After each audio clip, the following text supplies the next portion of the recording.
Today, I'm going to talk about social media governance.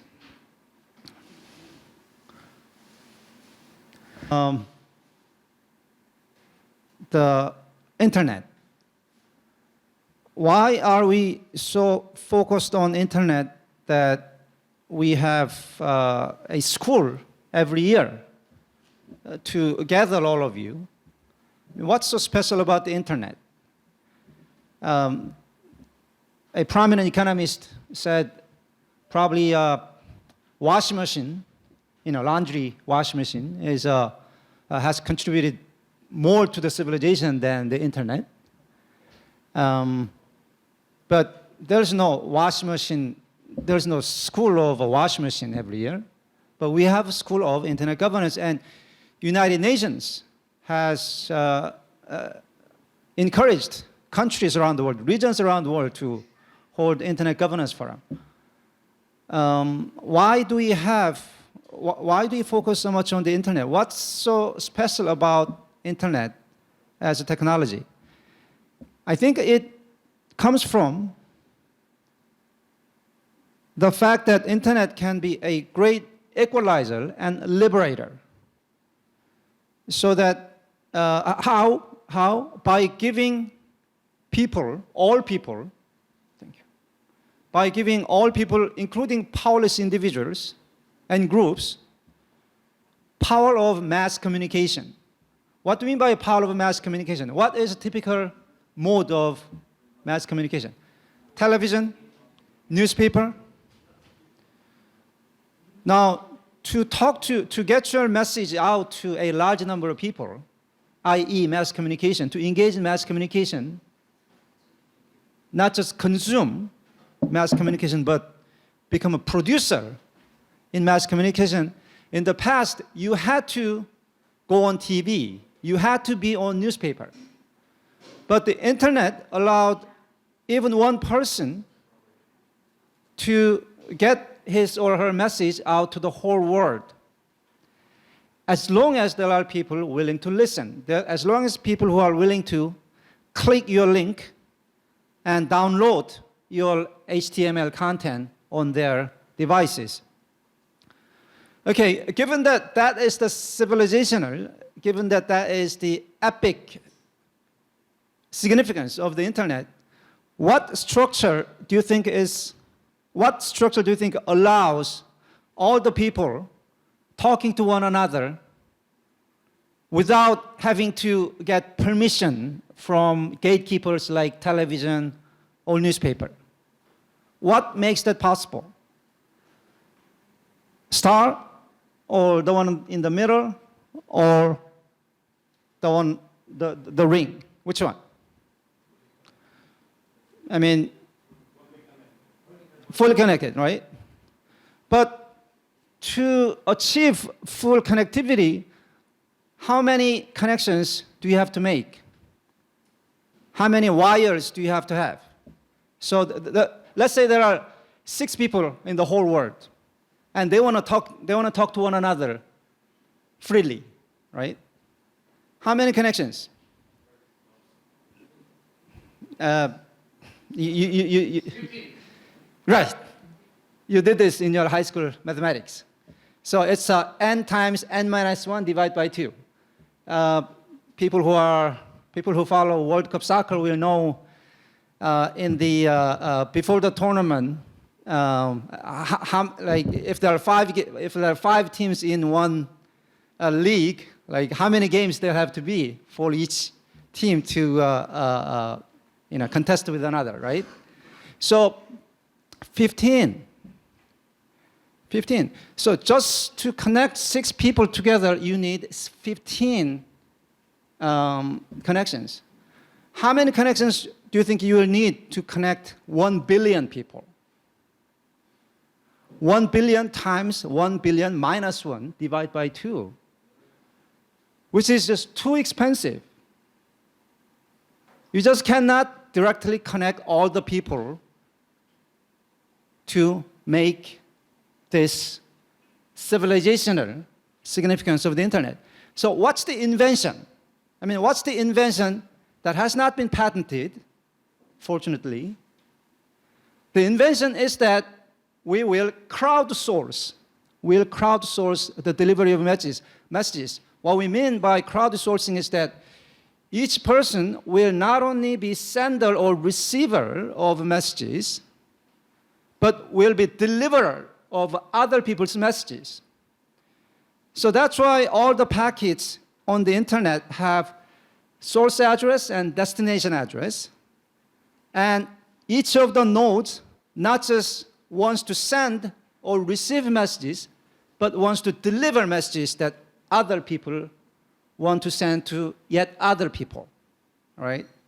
So there is no one person or one company responsible for delivering a message from A to Z. One router will deliver from A to B. Another router will deliver B to C. Yet other router will deliver C to D, and so on. So if there is a message that has to go from A to Z, it will all cut up. I mean, not the message, but the route, the path will be cut up, and different computers, different routers will be responsible for parts of the path. Yes, good.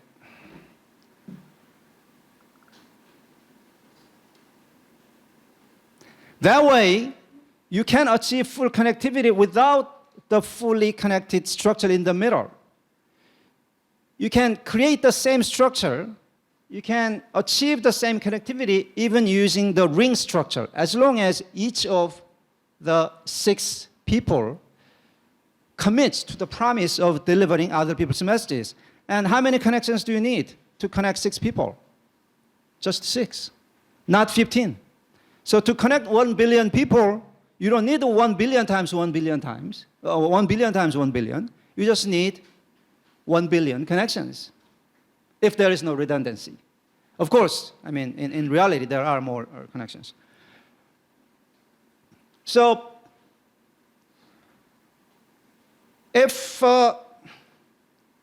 so that's how the internet was built. Internet is a communication system where everybody chips in. My router chips in to solve other routers connecting to other routers, right? Their routers help me connect with yet other routers, right? That's what we mean by crowdsourcing. Now, if that's all there is to it, then maybe we don't need social media companies like Facebook or Twitter or YouTube. Well, why are they here when everyone can already connect to or communicate with one another without the help of a gatekeeper? Well, because not everybody is equipped with the knowledge and expertise and resources to set up your computer as a server for web host and then let other people get your content, right? Not everyone has those resources. So what do? There are intermediaries who make it easy for you. Instead of trying to build your own computer to be a server for your own web page, Facebook made it so easy for you to set up a web page on Facebook server, right? YouTube, same thing. I mean, it will take some technical expertise to let the whole world connect your video if it's hosted on your PC. But by hosting it on YouTube server, you don't need any technical expertise, right? And they do it for free, okay? And those are called platforms. And we call platforms these days social media. What do we mean by platform? Out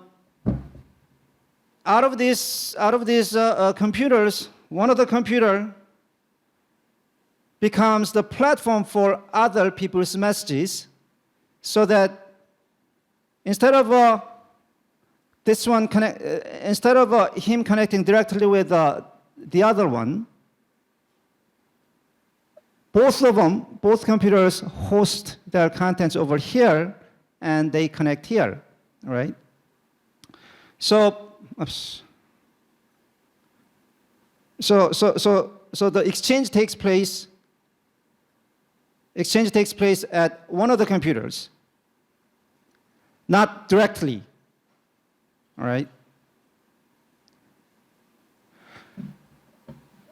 And there are other things that the internet allows. There are other applications on the internet, like email service providers, right, where they push the content instead of pull the content, right? On social media, it's usually the users pulling the content from the server. On email, you push the content to some other computers. And search engine is also another, what we call intermediary. And of course, although we don't call them usually intermediaries, the real intermediaries are the ones providing the access to the internet, the ones building these connections, and they are called ISPs. Now, so already internet has architecture where people can communicate with one another freely without gatekeepers. But to make it easier for people who don't have expertise and resources, intermediaries, especially the platforms, came into being to make it easy for everyone to participate, to harvest the power of mass communication, the gift given by the internet to the humanity. And we are calling them social media. And I mean, the platform was not necessarily like that, but as it grew, platform became, calling something social media became more important. Calling something social media became something different from just calling it platform. Platform is passive, but social media facilitates communication through socialization. That's why it's called social. It's not called social media because it's doing something, socially desirable or something socially meaningful. It is called social media because the communication is facilitated on the lines of socialization that people build with one another. So there are followers, there are subscribers, retweets, friends. These are all the different features how socialization affects the priorities by which messages are passed around. So they are in some way not expression-based, but relationship-based, right?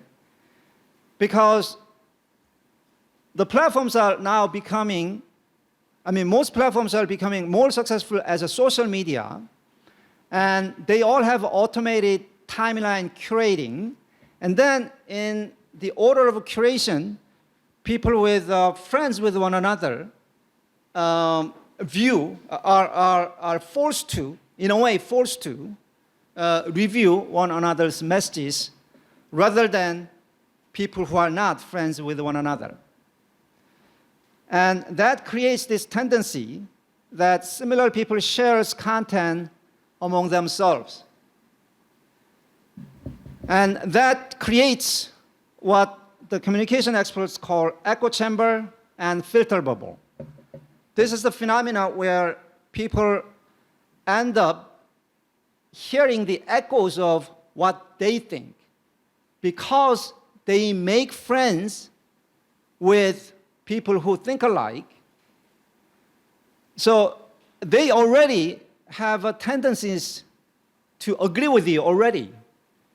And you keep getting priority, you keep getting contents from them as a matter of priority than other people who disagree with you. So whatever even little prejudice, whatever even little bias you may have, it gets passed around, comes back as an echo in more amplified form. Now you believe a statement X, but because your friends already, your Facebook friends already tend to agree with you, now you have more conviction because all that belief that you have gets strengthened as it gets retweeted, shared through Twitter or Facebook. So going viral is not just the phenomenon that appears in social media, but going viral in social media as opposed to ordinary past platform has a special meaning. It can go in a direction that really doesn't reflect how most people think. Because you have your own community, and it is through that community that your communication gets intensified. Whatever messages that are accepted in your community surround you and affect your own beliefs. So whatever speech that goes on through social media has tendency, has the chance of going viral, but in social media it has chance of going viral in a direction that really doesn't reflect how the general public think. It reflects only how your friends or the community that you built think. That's why there is a call for more governance for hate speech, fake news, and other dangerous speech. It is because of the rise of social media that people have, many policymakers have called for more regulation on hate speech. In doing so, we should distinguish demand for government action and demand for voluntary action. Demand for government regulation on hate speech, fake news, and other dangerous speech, and demand for voluntary action. Voluntary action meaning voluntary on the part of social media operators like Facebook and Twitter. And I think that we should, probably this is something that you'll not hear from other people at APSIG or at other places. I think we should be in a completely different ethical mindset when we make demands on the government for regulation of hate speech as opposed to demand for regulation of hate speech to Facebook and other private companies. The timer is down. If yes. So now I'm going to start with government action, and these are the questions for governance, right? What are the contents to be regulated by the state? How should the contents be regulated by a state? How does it correlate with the intermediary liability safe harbor? Should social media be regulated like broadcasting? If not, should they still be regulated like public utilities? There is already a talk of treating Facebook like a public utility, like gas company, like electricity company, or phone company, or television. What are the contents to be regulated by the social media? Now, intermediary liability safe harbor, I gave a talk about this at APSIG a couple of years ago. I'm not going to go into it too deeply, but this is an idea that for intermediary to continue to provide for free, for intermediary to serve the public by providing the free server space for people to upload their contents, to encourage the intermediaries to continue to do that. You are using Facebook for free, right? Twitter for free, Gmail for free, YouTube for free, and it's facilitating communication, direct communication, and massive communication amongst you, in order to encourage the intermediaries, or in order not to discourage intermediaries from shutting it down. We have to provide liability shelter, not for all the contents, not for all the user contents, but only those contents that the intermediaries do not know about. If intermediaries are held liable for the contents that they don't know about, then they'll no longer leave the space as free as it is now. Because if they begin to be held liable for contents that they don't know about, what will they do? They'll start wanting to check. They'll start wanting to check all the contents that are coming up on their service, and it will become like television and newspaper again, right? Or if it gets too expensive, they'll just shut down the space. So that's the idea of intermediary liability safe harbor. And we should keep that in mind when we are making demand to the government. When you are making a demand to the government to regulate hate speech or fake news and other things. Because regulation of hate speech, fake news, other dangerous speech ends up having the component of putting liability on the intermediaries. Yes, one way the government can regulate it is by going directly at the people who posted the contents, but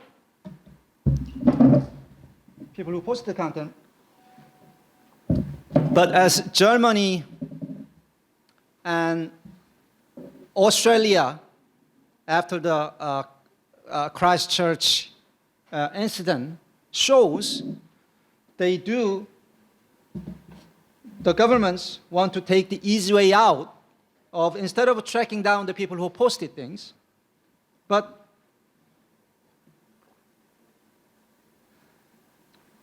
making the operators, making the intermediaries to police their own users. Now, I'm going to give so I'm going to start with, out of these questions, I'm going to spend a little bit of, maybe too much time on what are the contents to be regulated by the state. Because a lot of people working on digital rights just want to focus on digital.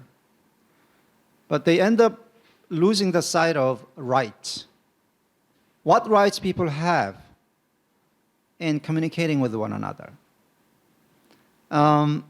So there were a lot of advances made on expanding our ability to talk to one another, and the freedom that we have enjoyed in talking to one another. But before those advances were fully implemented around the world, the age of the internet came. And then there's a backlash against the internet, because the internet has, as I explained, made mass communication available to even down to 1 person out of 7 billion people. Sorry, 3-4 billion people who are connected on the internet. There are still many people who are not. That has kind of people forget what are the so busy with the backlash, so preoccupied with responding to the internet, we keep losing the sight of the advances that we have made on freedom of speech. So I'm gonna talk a little bit about freedom of speech here. So false news regulation, right? Or fake news regulation.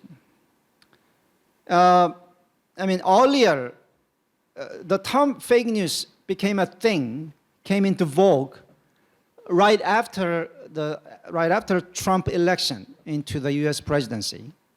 And originally, we talked only about those articles that are designed to look like a newspaper, like Denver Guardian. It's a newspaper that doesn't exist, right? But later, the term fake news was expanded in application to all false news, right? And that and there were calls for regulating that.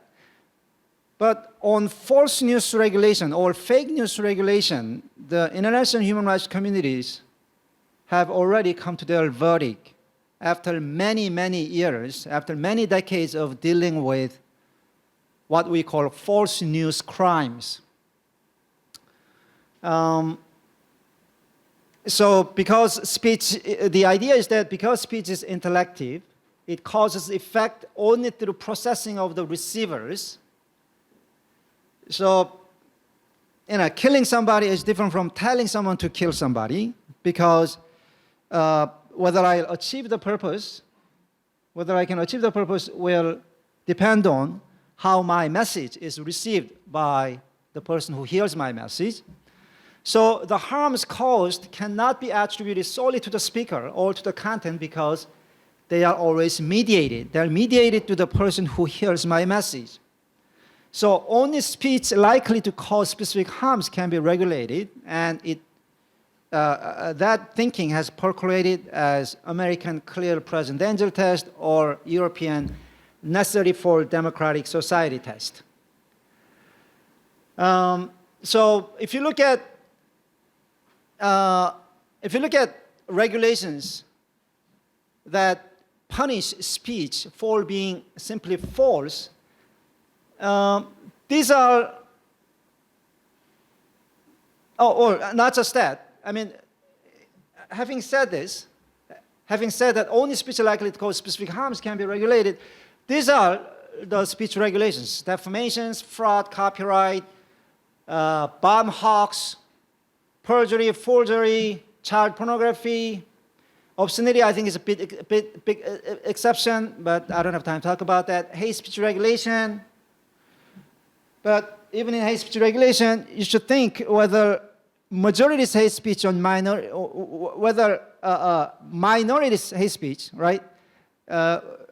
Majorities hate speech on minority will have a specific likelihood of actually being translated into adversity or hostility against minorities. But how about like the other way around? Minorities hate speech against majority.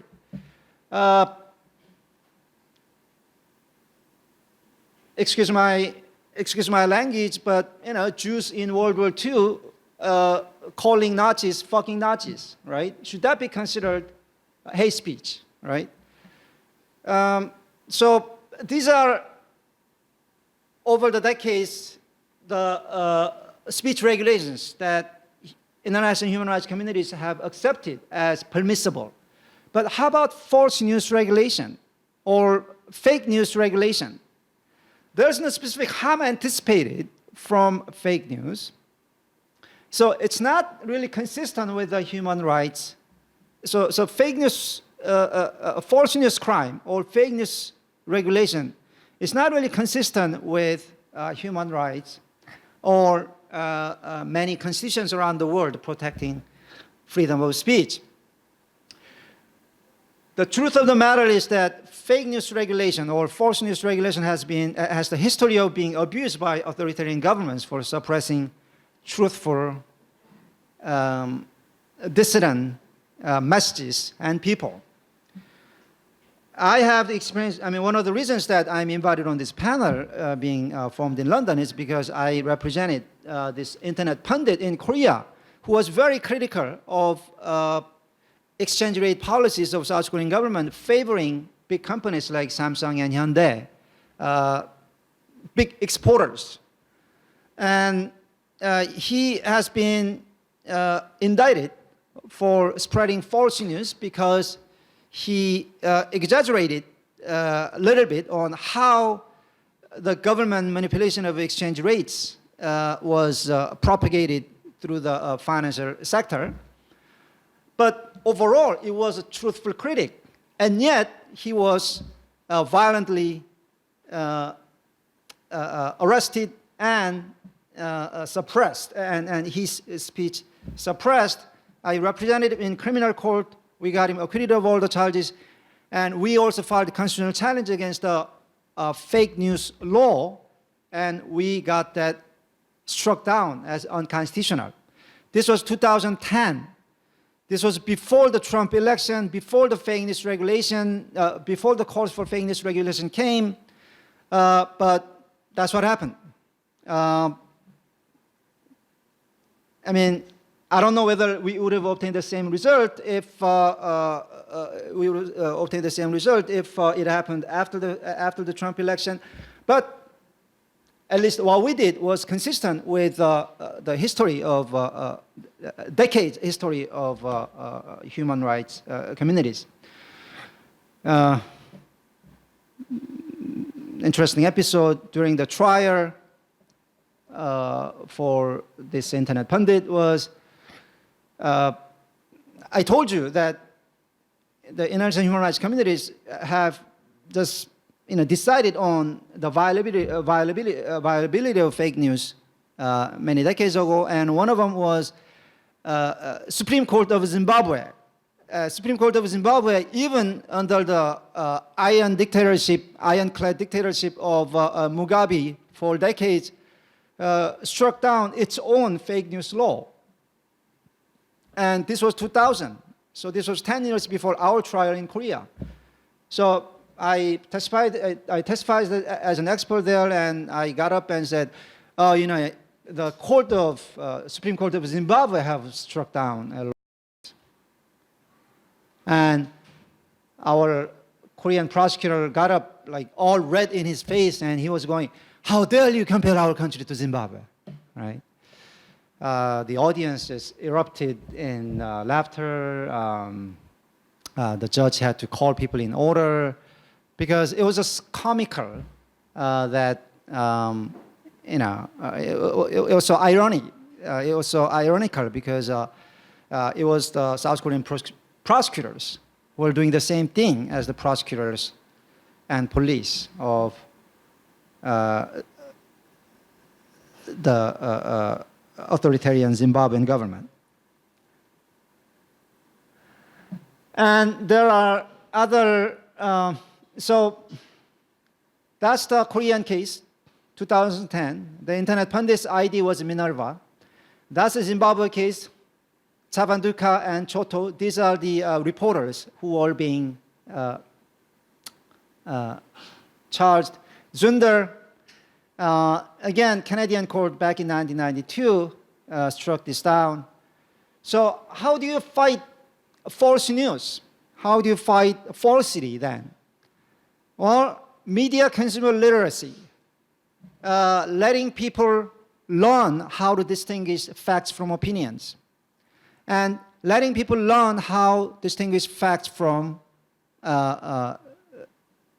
falsities. How do you do that? By giving them chances to making the distinction, right? If you take away all the false news, then people live in this strange world like in Truman Show, where they lose the ability to distinguish facts from, false news from facts. And enhancing quality of professional media to crowd out truth. One of the reasons that false news gets propagated, so how much time do I have? Still, how much time? Yeah. Okay. Um, one of the highways, one of the shortcuts that fake news enjoys in reaching out to people is professional media. It is through professional media that fake news, circulation of fake news gets intensified. I'm going to talk about example of that soon. And government opening up more data which can be used to arrest, paralyze spread of fake news. So this way, citizens' ability to fact check are enhanced. This is how you should fight that's how you should fight false news. Marcelo Mendoza did a study of how people behave on Twitter in 2010, Chile earthquake, and many people have used the Twitter to call out false news from false news from their timelines. Twitter has proven self-corrective capacity. Now, I know that there is a recent study just last year that shows the opposite. I haven't read that, but as I said, this is the traditional view. Okay?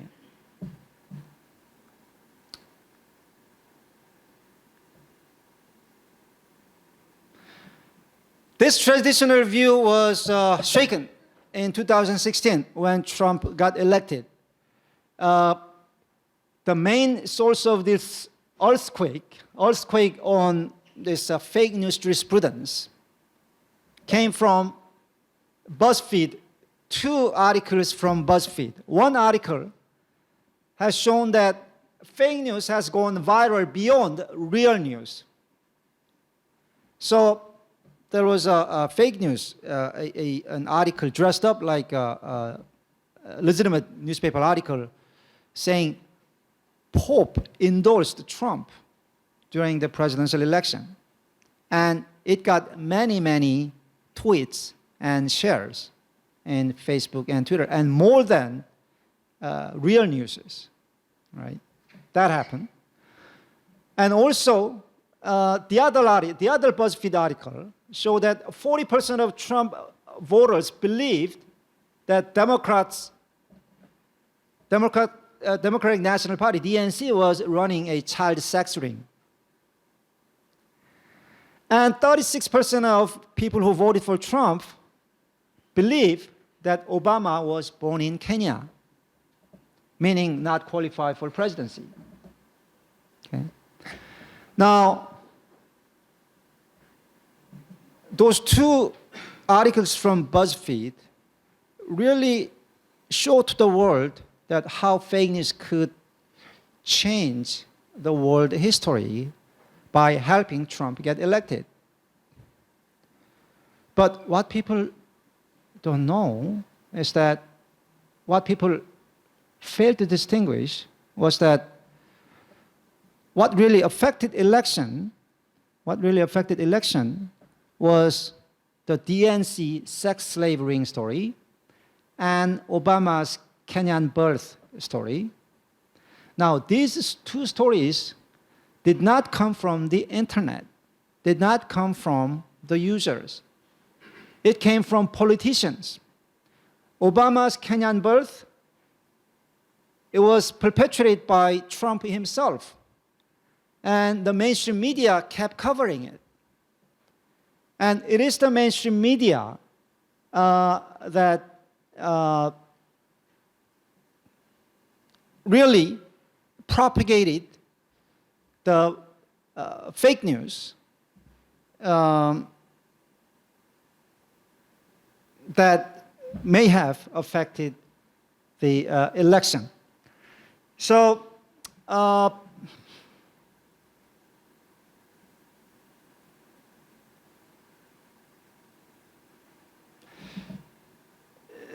that's when people wanted to re-examine our traditional stance on fake news. And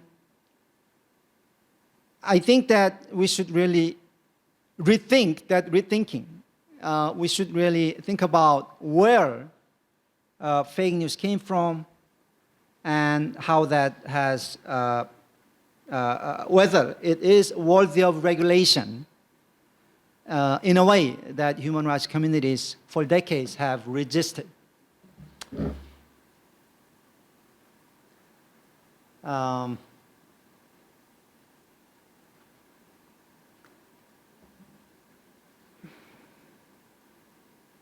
So one of the reasons I think that fake news may not have affected election much is because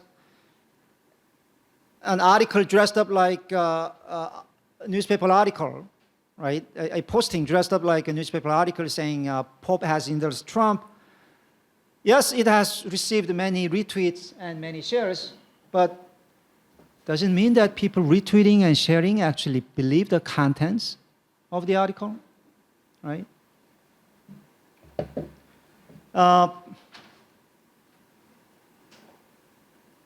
Maybe those fake news were shared just for fun, not because the substance was believed, right? If you look at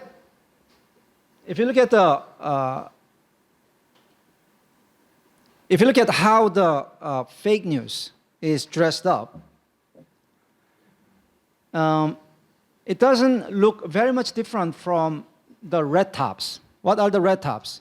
The tabloid weeklies that you buy at the supermarket checkout, right?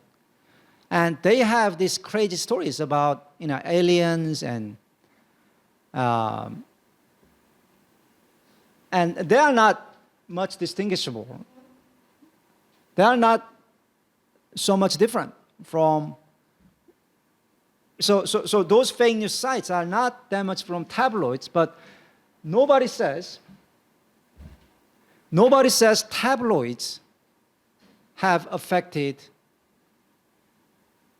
election results, right? And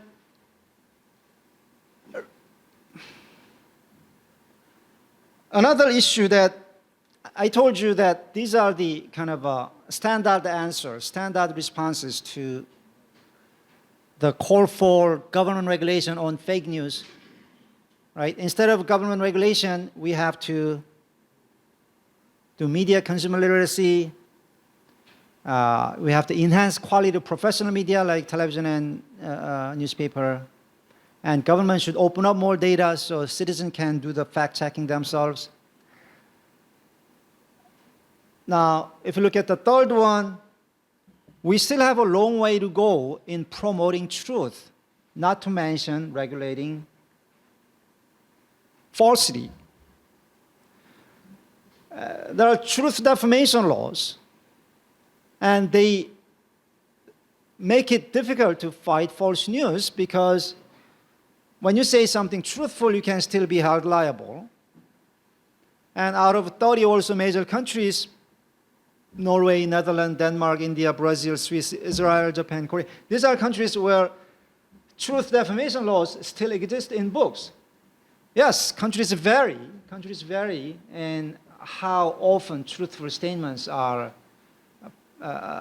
punished or regulated.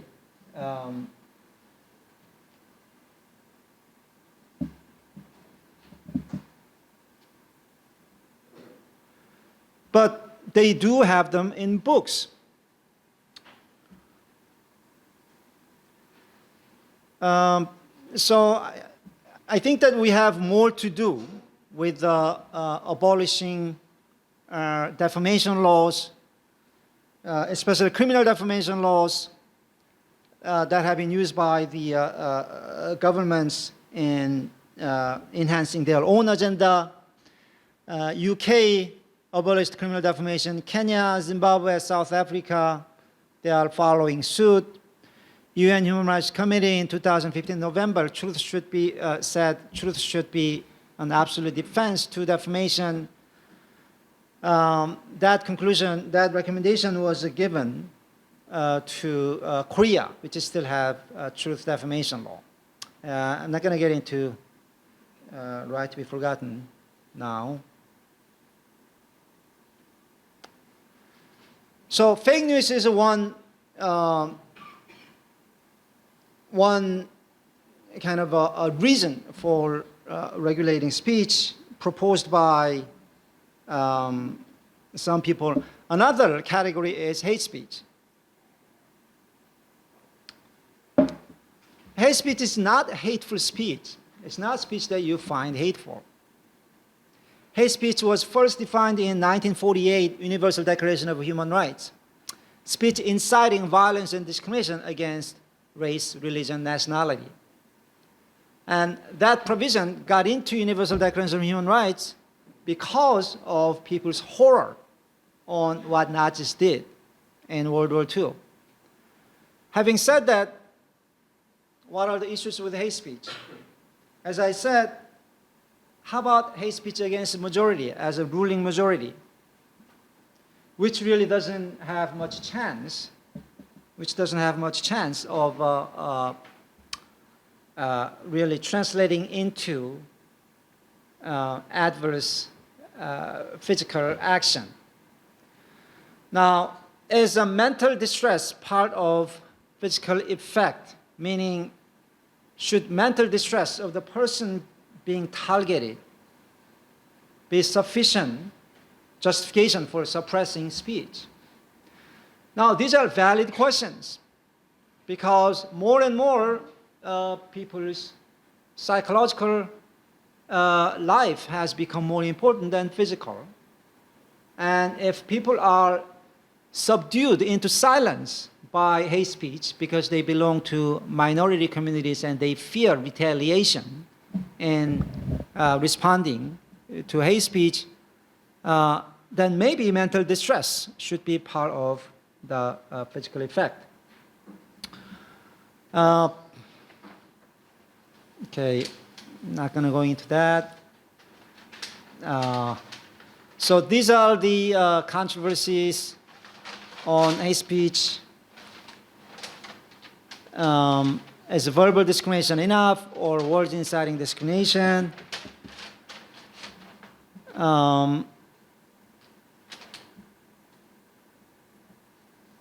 So is verbal discrimination enough, or should the words be actually inciting discrimination? Now, is incitement of hatred enough, or should the incitement be incitement of actual discrimination or violence? How about just insulting and deprecating minorities? Is that hate speech? Right? Preachers, Christian preachers saying homosexuals are unethical and unnatural. Is that hate speech? Or should that be more? Deport or kill all homosexuals. Should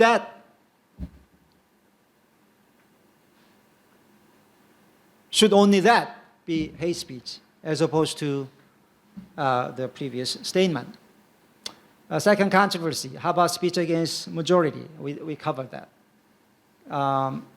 Does mental damage or silencing the weak argument, does that qualify as the harm justifying speech regulation? Now, criminal punishment, civil damages, is that required, or just taking down is enough?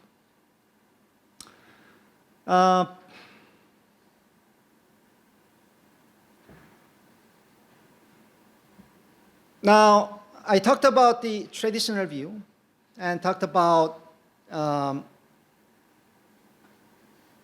Trump re-election kind of rattled traditional belief and made us revisit the controversies within fake news and hate speech in light of the digital age. And these are kind of my personal recommendations, personal thoughts on this revisitation of hate news and fake news, or hate speech and fake news regulation. Internet is not a stadium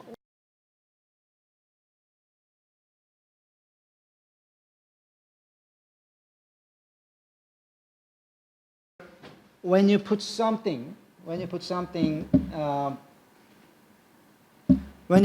online, then everybody immediately can see. It is actually billions and billions of rooms connected to one another where people need to open the doors to see your content. It's an aggregate of the rooms, and when you put something in your room, unless people come into your door, they're not going to see your content. Right?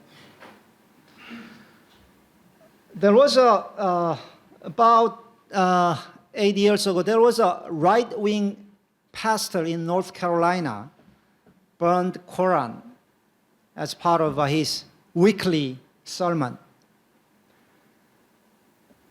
It was just one small church. There were no Muslims living in that town. But as soon as he began doing that, the mainstream media, including CNN, Fox News, they all came, broadcast that to the whole world. What happened? That town in North Carolina remained peaceful, but violence erupted in Middle East because that caused a lot of displeasure, discomfort, anger among different factions of Muslims, and some of them demanded immediate action against the United States. Others opposed. There were physical conflicts and demonstrations. Now the American mainstream media that covered the Quran burning now are repenting. Now they feel sorry that they actually covered it because it was such a minor incident of minor group. It's like people who believe in flat earth. It's like people who still believe that immunization is actually killing people. I mean, there are groups of people who do that, and there is a group of people who believe that Quran should be burned to pay respect to Christian God. It was the mainstream media that expanded the coverage by running that clip, running those video clips around the world. So we talk about a wall of non-recognition. Wall of non-recognition is the idea that some of the hate speech can be contained by building a wall of non-recognition. I'm going to tell you a story I don't have time to tell you now, but if somebody asks, I'll talk about the wall of non-recognition. Lesson 2, the power of the internet. Power of the internet comes from people's ability to post things online freely, and we'll have to live with some unlawful, dangerous contents. There's a limit on how much we can regulate unlawful speech without killing the internet. That's lesson 2.